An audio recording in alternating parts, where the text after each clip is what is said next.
Earlier today, a lot of headlines were running around in the United States talking about that the CIA had released information allegedly to the Israeli government that within 48 hours, Iran could be striking back against Israel for the bombing of its embassy the day before. Now, as you may recall, the Israelis have just chosen to go after a high value target in Iran that was visiting at the capital city in Syria, and went to their embassy, and Israel chose to strike the target inside the embassy. It was a near unprecedented action that's bound to cause lots of emotion and lots of anger within the Iranian people. And certainly that's the way it's worked out so far. But earlier today, actually just about an hour ago, John Kirby was asked about this report about the CIA. What information did he have? Are we giving to the Israelis about what may be coming? Did the CIA warn Israel, or did President Biden warn Netanyahu today about an Iranian plan to attack inside Israel within 48 hours? I'm not going to talk about intelligence matters, Peter. I think you can understand. But they did talk about a very public and very viable, real threat by Iran to Israel's security. And I think I need to leave it at that. It's really as far as I can go. Now, it's important to understand the context here. Now, this is not just those darn old bad Iranians and they're looking to do their normal thing and they're causing trouble and stirring up difficulty and may come after Israel. This is, if anything comes here, it's exclusively because Israel chose to take out a general officer of the IRGC, the main offensive armed forces of Iran. Not just take him out, but take him out in their embassy, which is regarded by international law as the territory of that country. So on their own territory here. That's important to understand here. And without question, this is going to cause the Iranian side to be very, very angry and filled with lots of emotion. We had this image here from one of the protesters in Tehran yesterday, which I think is pretty symptomatic of what the mood is like in Iran. دیگه چون اسرائیل حمله مستقیم کرده به عبارت اعلام جنگ کرده دیگه به نظر من دیگه باید اقدام علنی و آشکار باشه اینکه مثلا نیابتی بریم یه جای پایگاهش رو توی یک کشور دیگه بزنیم به نظر من جواب. So you see, they're saying, and certainly there's many that are talking about this in the Iranian media. Their proxies are one thing. But now that they're saying, hey, forget about the proxies, it's time to go direct because they came direct to us. Now, it's important to understand how would we feel if this situation happened. The Israelis chose to strike in the embassy. And that, like I said a minute ago, was near unprecedented. Not totally unprecedented, near unprecedented. And that the one exception to that, the only one that I'm aware of, other than the accidental strike of the U.S. against the Chinese embassy, for which we apologize profusely. Other than that accidental, the only other intentional attack on an embassy that I'm aware of is in 1998 Nairobi, when two embassies in Africa of the United States were struck by Al Qaeda. And this caused, tremendous damage, large loss of life. I think 200 some odd were killed, 5,000 wounded, most of them from Africa. But it was a big, big issue to the United States. And President Clinton went before the American people to explain what had happened on that day. These acts of terrorist violence are abhorrent. They are inhuman. We will use all the means at our disposal to bring those responsible to justice, no matter what or how long it takes. Now, really, you wouldn't be surprised if any nation had that view. And you can dislike Iran until the cows come home. You can find 100 things that are wrong with them. You don't like their form of government. They're repressive. They kill their own people. All that's true. But that's not even relevant to the discussion here. The question that we want to ascertain is what may come next and what impact on American national security might that have? And that is very much important and what we want to focus on in this deep dive today. So it didn't take very long. In fact, it took 2 weeks for the United States to find out who had done this and then find out where they were and take action. And Clinton again came to the American people. Today, I ordered our armed forces to strike at terrorist-related facilities in Afghanistan and Sudan because of the imminent threat they presented to our national security. The most recent terrorist events are fresh in our memory. 2 weeks ago, 12 Americans and nearly 300 Kenyans and Tanzanians lost their lives, and another 5,000 were wounded when our embassies in Nairobi and Dar es Salaam were bombed. There is convincing information from our intelligence community that the bin Laden terrorist network was responsible for these bombings. Now, I include that there not just to show that that's what a country does when it takes resolute action when its embassy has been struck, but also to point out that's not where the story ended. It didn't end with they hit our embassy and then we turned around and hit them hard, and that's where the story ended. That was August of 1998. I think we all know what happened a few years later in September of 2001, where that same group continued to operate here. Just bombing somebody is not going to cow them into submission. It's not going to drop them out. So whatever Iran does next is not going to make Israel back down. And obviously, Israel had already not backed down based on what had happened before. Almost surely, this is going to continue to ratchet up and to continue to escalate as each side keeps hitting each other back. Everybody needs to be clear. There is not going to be an end to this. If we continue this escalatory retaliation cycle, then this is going to continue to go on for a lot longer, and the chances of it escalating beyond just those two will grow also. We need to be clear on that. But first of all, let's not get ahead of ourselves. Let's take a look at what are some of the possibilities that Iran may choose to do now, because they have to be very careful that they have a measured response, because what they want to do is that they want to make good on their the attack that happened to them. They want to retaliate against it. They want to stand up for their national dignity, all the things that any nation would want to do. But they also have to be careful. Unlike the United States, especially back in the 1998 edition, there was really no limit to what we could do. The Taliban group, they were not a national power. They didn't have the ability to project power and come after us. They couldn't launch missiles. They couldn't do any of those kinds of things. So we were really almost unlimited in anything that we wanted to do to them there. And we didn't have to worry too much about a kinetic, strong counterstrike, because they just didn't have the capacity to do that, being a terrorist group. Iran doesn't have that luxury. They have to calculate very carefully what they do, because Israel most assuredly does have the ability to strike back and strike back hard. So they want to try to do enough to satisfy their own people and to also try and put a deterrence on Israel, because they don't want Israel to feel like they have the freedom to act. And that's what they have been. I don't know if you're aware of this. It hasn't gotten a lot of news in the Western media.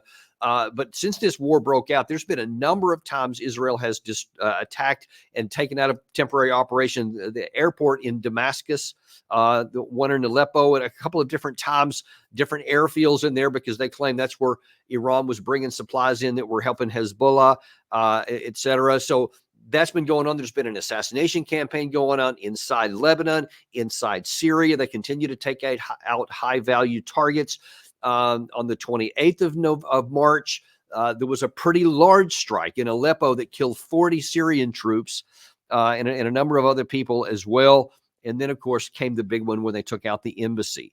And so this has been ratcheting up, and many on the Iranian side has been complaining to their leadership, saying we haven't been hitting back hard enough. And that's why Israel feels the freedom to continue doing this. So now some of the pressure seems to be building on the mullahs that they have to do something. So I expect they're going to try and thread the needle, but they can't go too low, or truly Israel is going to continue to feel freedom to do this, and it almost certainly will go in. So what are the options then? Number one, they could go big, and they could say, okay, tit for tat. You took out our embassy, we're going to take out one of your embassy. And there's already reports in the Israeli media today that all of their embassies worldwide are on heightened alert because they're afraid of exactly that very thing happening.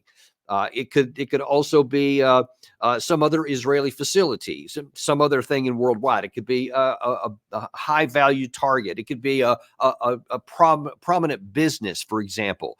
It could be a prominent person. They may also assassinate an Israeli leader, an Israeli politician, someone famous, some Jewish famous person. It could be anywhere in the world. And of course, we know that Iran has a number of tentacles that can reach all over the place. That's their network of spies and contacts all over the world, especially throughout the Middle East, is something that they're well known for. So really the target list is quite large, and it kind of goes up and down the escalation scale. So we're not really sure where that might be.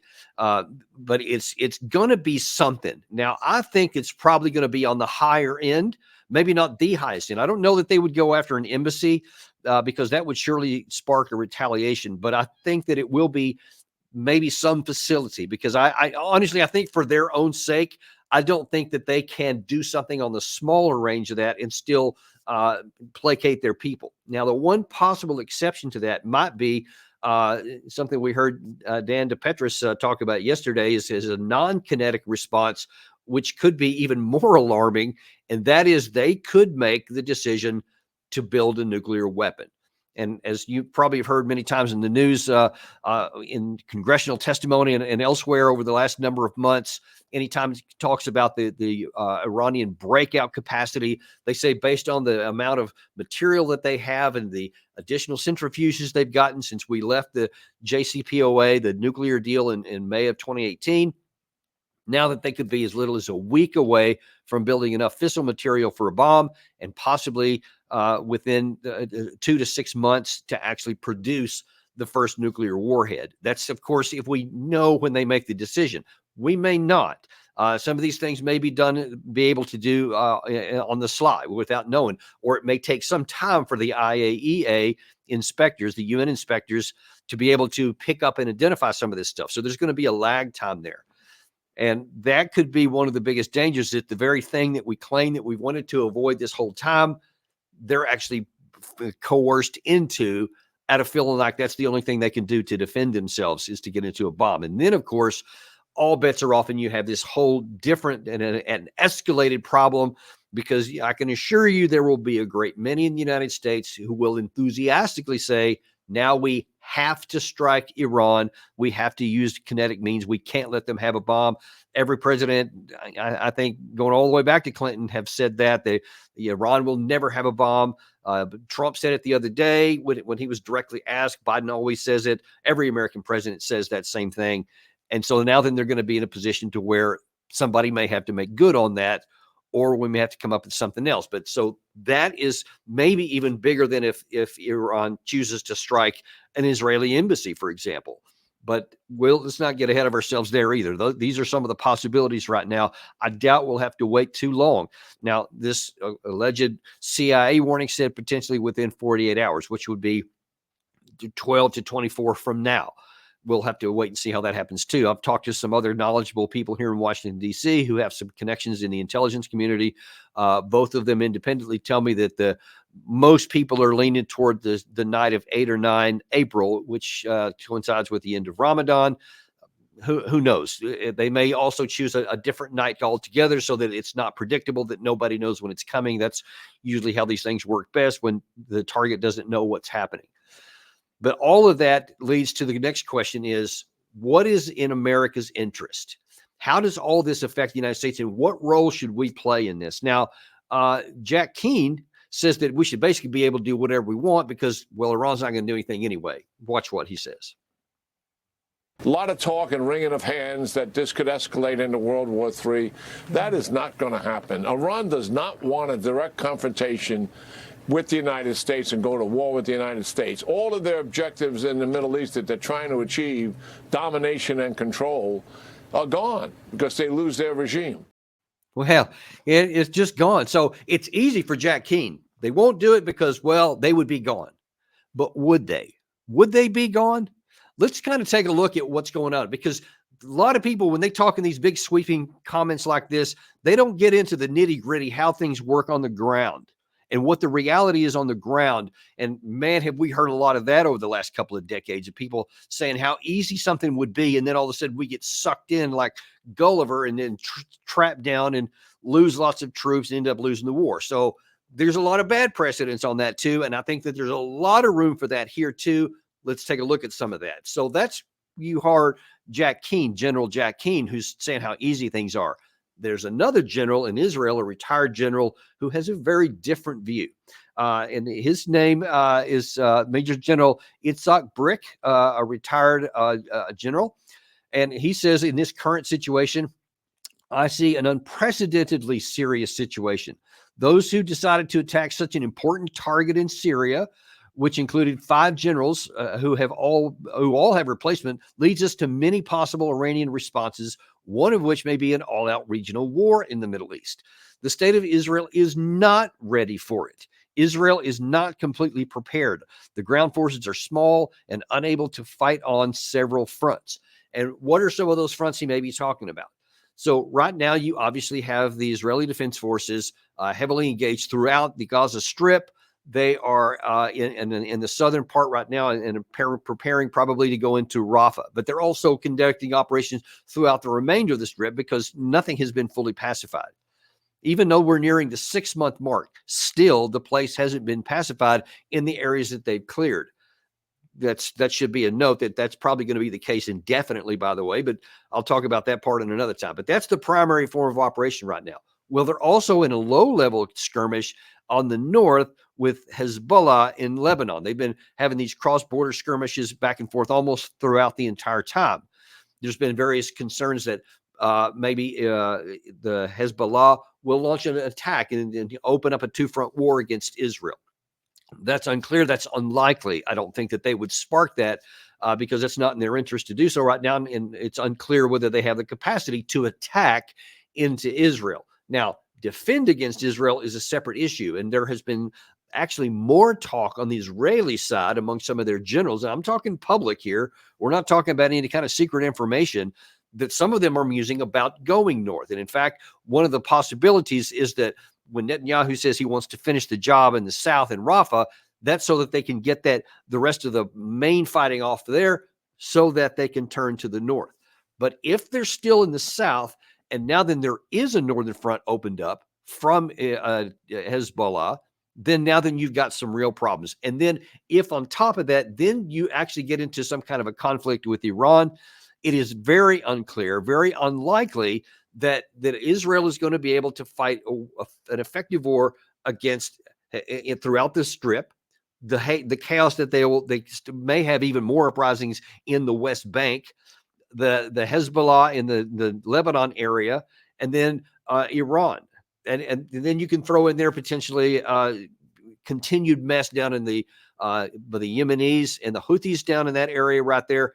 You've got all of these proxy groups that are all over, especially Iraq and Syria, and really throughout the region there, that could also be escalated. There's this so-called axis of resistance that Iran's a part of, and we can't rule out the possibility that even Syria could join that, which is also a part of that. So if this thing goes sideways for Israel, and it can, they could be in a real world of hurt. Now, of course, that's going to raise the specter of them possibly using their nuclear weapons. And now then you have an even bigger potential mess. So the United States could get sucked into this. And in fact, there is some plausible evidence that Israel wants to get the United States into this, because it looks like, just again, analyzing that, not what anyone's saying, but what things are doing, what Israel's doing on the ground, how they're conducting operations, is that they would like to draw Iran into this, because there is some suggestion that they want to get rid of their Palestinian problem. They want to get rid of their Hezbollah problem in Lebanon, and they want to get rid of their Iranian problem up in that direction here too. So they want to get all of that done all at one time while they've got this going on. If they back off now, if they finish one thing, then they'll have that one. And there's this mentality that says maybe they want to get a whole regional war so that they can finally win once and for all. Now, if anyone has that mad thought, let me just explain some things to you. This is the reality. That's nonsense. And it's more than nonsense. That's far too tame of a word. That's insanity. Because Israel is a relatively small army, like General Brick said. And even for the United States Army, Iran is much bigger than Iraq was. And you saw we had like 186,000 troops at the height of that one to try and actually pacify that country here. Iran does have a especially fast boat navy, so they can do some damage, especially in the Straits of Hormuz. They can interdict oil shipping there. They can string the thing up with mines. They can completely jack up a Western, actually global energy supplies just for everybody for a long period of time. They also have very powerful and very accurate ballistic missile systems, precision guided munitions. They have a lot of them. They're not Iraq. They're not not Lebanon. They're not Libya, where Gaddafi was. This is not somebody that you can take out and they can't do anything in return.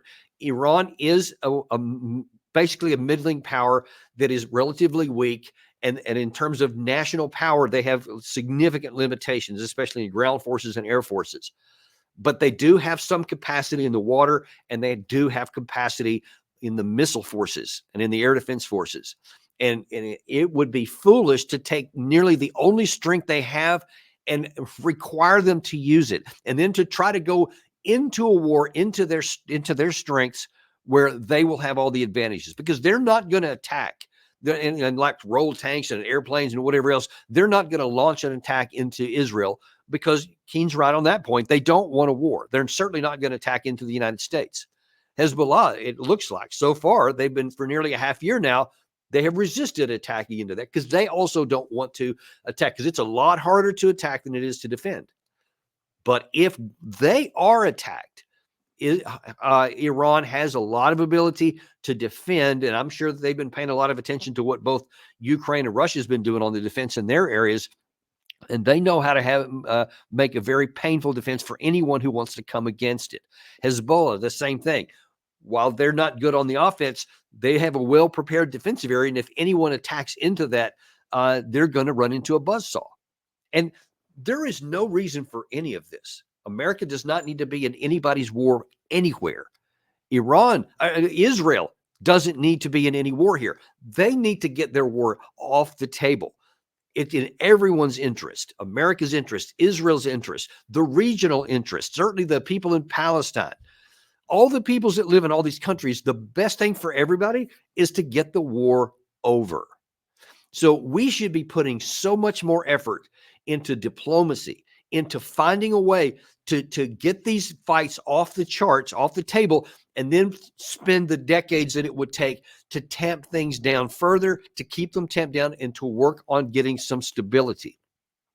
It's going to be incredibly hard right now. It always is in the Middle East under the best of conditions. And this is nearly the worst of conditions. Nearly. The worst conditions would be if we break out into a regional wide war. So it can get worse from that. But right now, we're not there.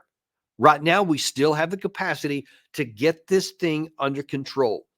And we need to, whether that's through coercion and putting pressure on our friends in Israel, whether that's cutting off the arms supply until they do something that makes sense, that also works in our interest.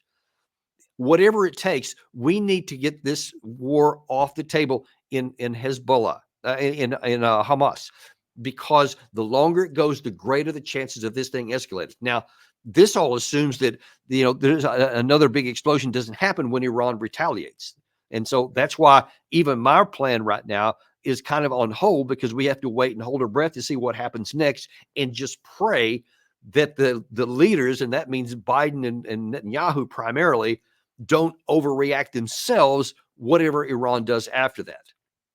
It is, listen to me carefully. It is in America's vital national interest to prevent war from breaking out in the Middle East, and especially to getting sucked into one. It is 100% loss, and there is zero gain. There's none whatsoever. We would lose troops. We would lose material. Our force would be weaker. We're already weakened because of all the ammunition and the precision-guided munitions that we've given to Ukraine and to Israel. And if we had to suddenly start using them in large numbers for our own defense, we wouldn't have them very long. You've already seen from some of these shows we've done recently, the resupply rates and the recovery rates to even rebuild what we've already given away and lost is already measured in years, multiple years. That's right now. We wouldn't have enough capacity in our storage and then in rebuilding capacity to regenerate more supplies to sustain a war anywhere. And God help us if anything goes south in the Russia-Ukraine war, or if there's an explosion in the Indo-Pacific between China and Taiwan that could possibly get us sucked in there. You see the point. Our armed forces are not near as strong as what people think. They are not invincible. They are subject to logistics. They are subject to supply constraints and storage capacity, despite what some people may think, like Jack Keane, who seems to think everything's easy. Nothing is easy here. And it's so important that we get this right here. It is in America's interest to get the war over. And that is your deep dive for today. Appreciate you paying attention and coming and watching our show today, folks. We're unintimidated and uncompromised, and we're going to keep giving you the truth, even when it gets ugly. And if it gets more ugly, you can count on us giving you the truth and telling you, even in those cases like that, there's still off-ramps. And there are today. And I'm going to keep telling you where the off-ramps are so that we can avoid getting into any kind of destructive wars that are not in anybody's interest here. Join us tomorrow. We're actually going to have a really special treat. A friend of mine from Africa, actually is from Uganda, has some amazing stories of diplomacy, of peacekeeping, and also helping refugees on the ground there. It's an amazing story, which includes some near-death moments, though. So you're not going to want to miss that at 1 o'clock tomorrow. Join us here on Daniel Davis Deep Dive.